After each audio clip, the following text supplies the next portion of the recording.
Hi, YouTube. I bet you've never seen anyone make a YouTube video wearing a Snuggie. um,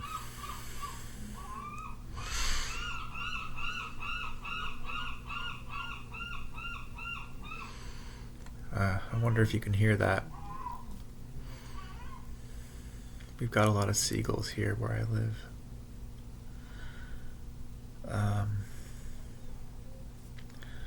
So I'm in a really difficult position because I've driven my partner away, and in the next few months I'm going to have to find somewhere new to live.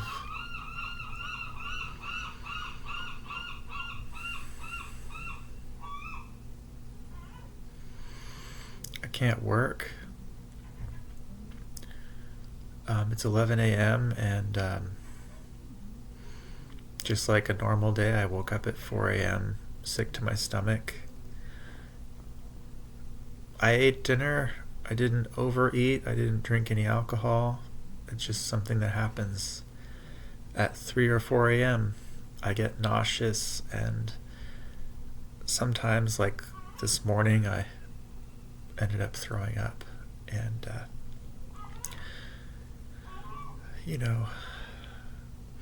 that makes it really hard to keep a job when you're sick, literally sick to your stomach almost every single morning.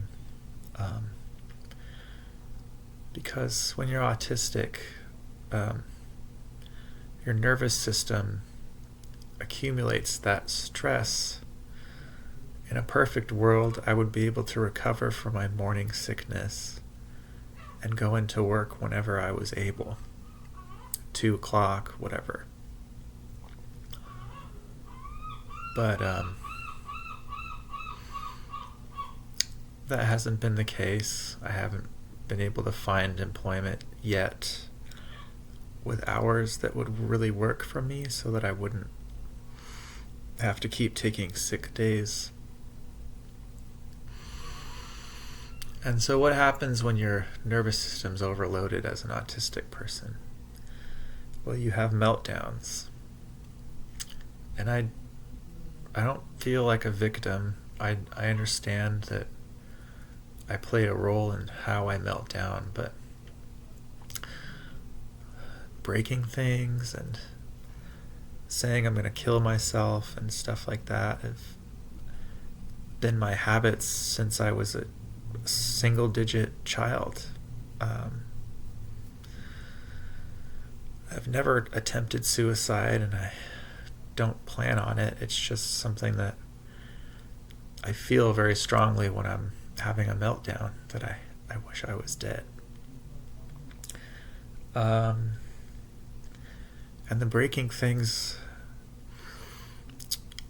quite often it's always, I don't want to break things. It's never like office space in the backyard with something you don't need anymore. It's always in the moment I'm trying to do something and I freak out and I break the thing I was working with, or I break something nearby and have to clean up a big mess in the middle of this task I was trying to do. So after 4 years of me having those kinds of meltdowns and threatening suicide, my partner needed a break, and she's staying with a friend.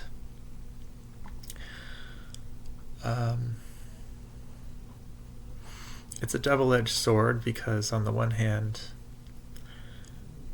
I acknowledge that every moment is a gift, and I could die in the next second, and nothing is guaranteed. So it's my entitlement feelings that I carried with me throughout my childhood and into my 20s,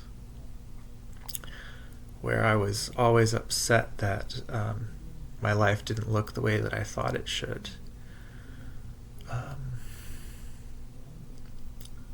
Well, I have less of that.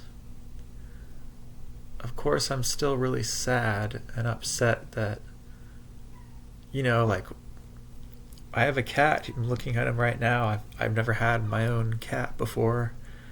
I couldn't do that until I was in this relationship because it's I've never been able to earn that much money. Not just the buying of the food, but the going to the vet and all that. And I don't have outside support, so the money that I spend is the money that I earn. And given the fact that I have had meltdowns so much that I had to stop working, like meltdowns at work, yeah, it's scary. I'm very, very nervous about the future, and it hurts because I'm in this nice home that we have. I'm so ashamed and disappointed that I make it chaotic for my partner, for my ex, I guess. Because that's how I grew up. I grew up with one adoptive parent who was pretty stable, and the other one who would... I don't hit people, but this person was physically abusive, as well as having frequent outbursts where they would shout.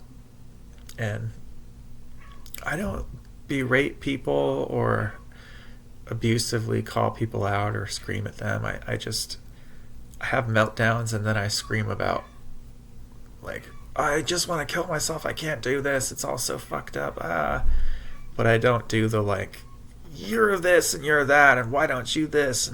No, I don't do that because I grew up seeing that, and it was just so clear to me as a child who was causing harm, and who wasn't. And I don't want to cause harm. And that's why having meltdowns is so painful, because it feels like an anti-me swoops in those 30 seconds and just destroys the things that I care about. Not just material objects, which I don't really care very much about, but like ruining my relationships, making people feel unsafe around me, making me incapable of holding down my job.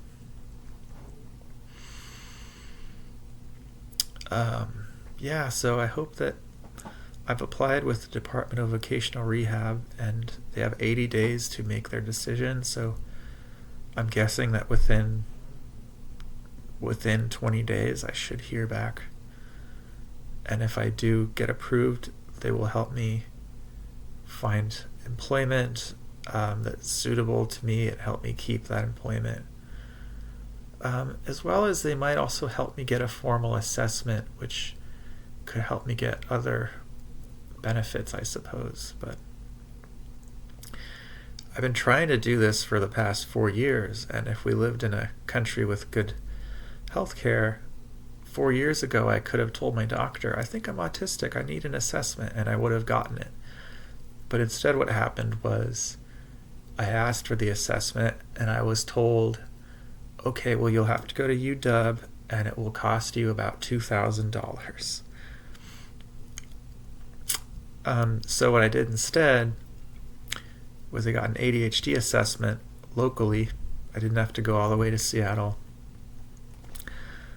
I don't live in Seattle, by the way. I live a little far away from there in Washington. And for some reason, the ADHD assessment was only $200 some odd, and I had that done over a year ago, and I still haven't been able to pay it off because I had so many other medical expenses. Ironically, once I got private insurance from my employer, I just started racking up the medical debt.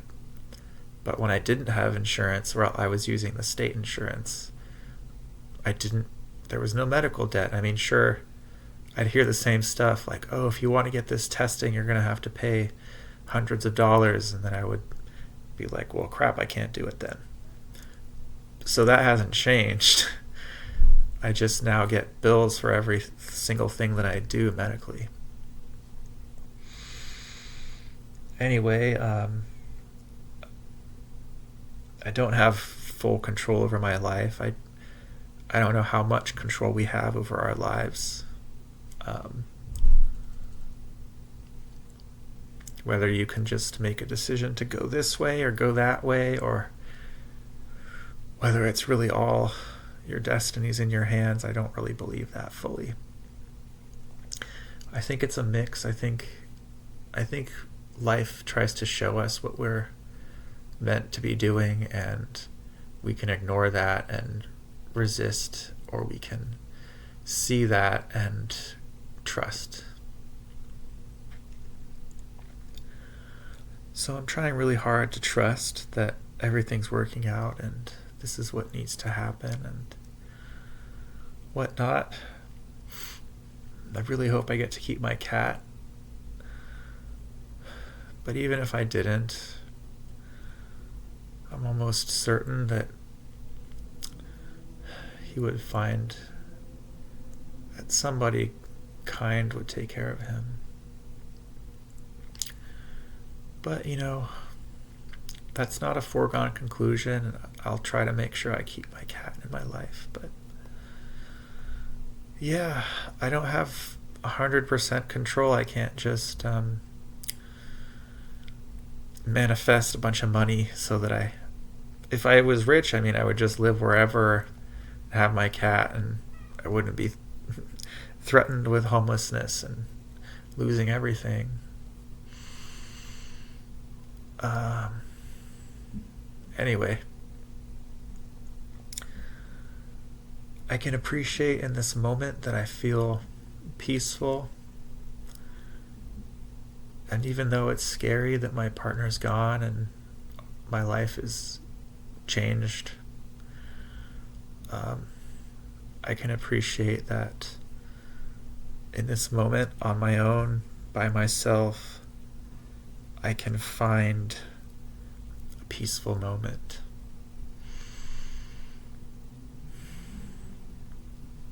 Yeah, so I hope you're doing well, wherever you are. As always, I send you my unconditional love, and I'll see you in the next video. Bye.